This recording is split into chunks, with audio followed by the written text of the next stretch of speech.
दोस्तों, कहा जाता है कि जिस देश के पास समुद्र की ताकत होती है उसके पास पूरी दुनिया को जोड़ने की ताकत होती है। और अब भारत इस ताकत को पहचान कर उसका इस्तेमाल करने की तैयारी में लग चुका है। दुनिया का लगभग 90% व्यापार समुद्र के रास्ते होता है और यही कारण है कि समुद्री शक्ति रखने वाला देश सिर्फ व्यापार ही नहीं बल्कि राजनीति और सुरक्षा के क्षेत्र में भी बड़ी भूमिका निभाता है। लंबे समय तक भारत ने अपनी इस ताकत का पूरा फायदा नहीं उठाया, लेकिन अब हालात बदलने वाले हैं। भारत ने जहाज निर्माण यानी शिप बिल्डिंग और जहाज तोड़ने यानी शिप ब्रेकिंग के क्षेत्र में ऐसा कदम उठाया है जिससे आने वाले वर्षों में चीन, जापान और दक्षिण कोरिया जैसे देशों को कड़ी चुनौती मिलने वाली है। सरकार ने स्पष्ट घोषणा की है कि आने वाले 5 वर्षों में भारत 10 आधुनिक शिपयार्ड स्थापित करेगा। सोचिए जरा, जो भारत कभी जहाज खरीदने के लिए विदेशी कंपनियों पर निर्भर था, वही भारत अब खुद जहाज बनाएगा, विदेशी कंपनियों को जहाज सप्लाई करेगा और पुराने जहाजों को तोड़कर उनसे निकलने वाले स्टील और अन्य सामग्री को दोबारा इस्तेमाल करेगा। यह पूरा चक्र भारत को आत्मनिर्भर बनाएगा और उसे वैश्विक स्तर पर प्रतिस्पर्धी ताकत में बदल देगा।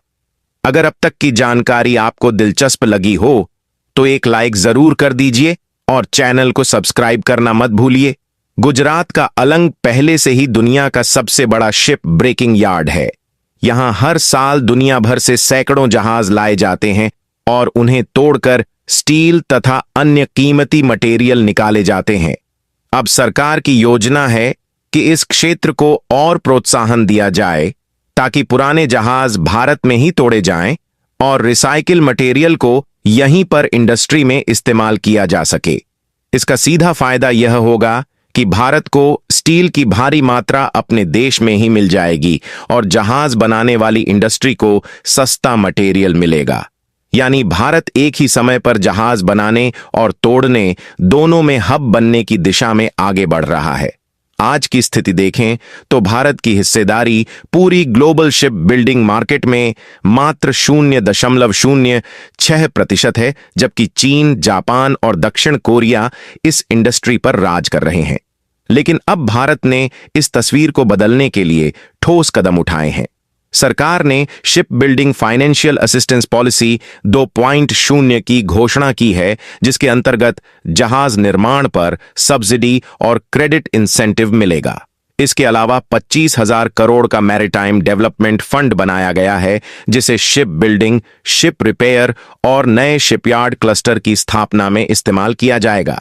साथ ही यह भी तय किया गया है कि 200 करोड़ तक के जहाज अब भारत के शिपयार्ड में ही बनेंगे और सरकार ग्रीन शिपिंग पर विशेष जोर दे रही है ताकि कार्बन उत्सर्जन कम किया जा सके और भारत अंतर्राष्ट्रीय मंच पर एक जिम्मेदार किरदार की तरह सामने आए।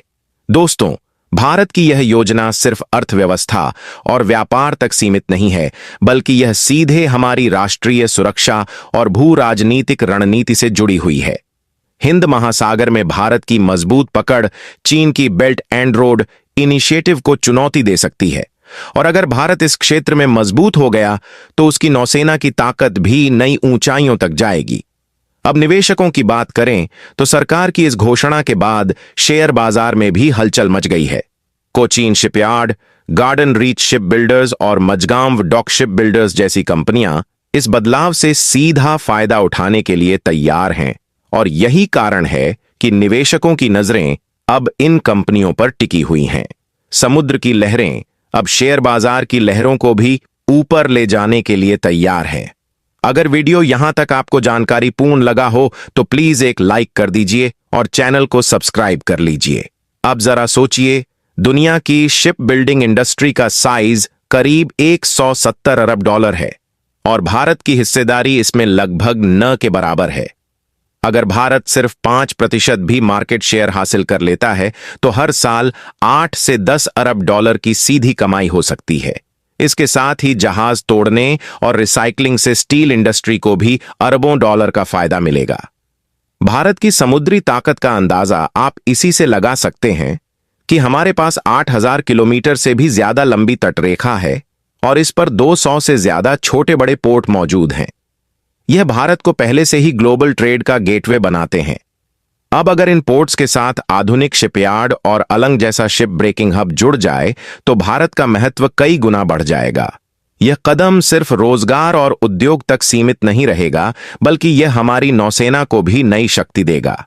जब देश खुद अपने जहाज बनाएगा, उन्हें रिपेयर करेगा और जरूरत पड़ने पर तोड़ेगा भी, तब हमारी समुद्री सुरक्षा और ज्यादा मजबूत होगी।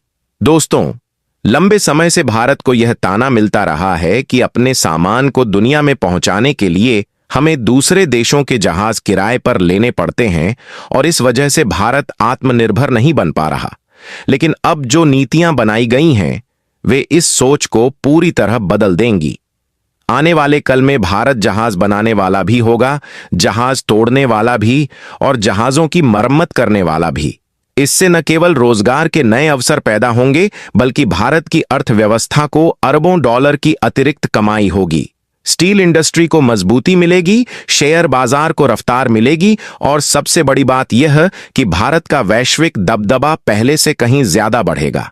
तो दोस्तों, यही है भारत की नई रणनीति जिसने पूरी दुनिया का ध्यान खींच लिया है। आपको क्या लगता है, क्या भारत इस बार सही प्लानिंग पर चल रहा है? और क्या हम आने वाले सालों में चीन और जापान जैसे देशों को कड़ी टक्कर दे पाएंगे? अपनी राय हमें कमेंट में जरूर बताइए और अगर वीडियो पसंद आया हो तो लाइक करके चैनल को सब्सक्राइब करना मत भूलिए, ताकि ऐसे ही और भी नॉलेजेबल वीडियो आप तक लगातार पहुंचते रहें। जय हिंद।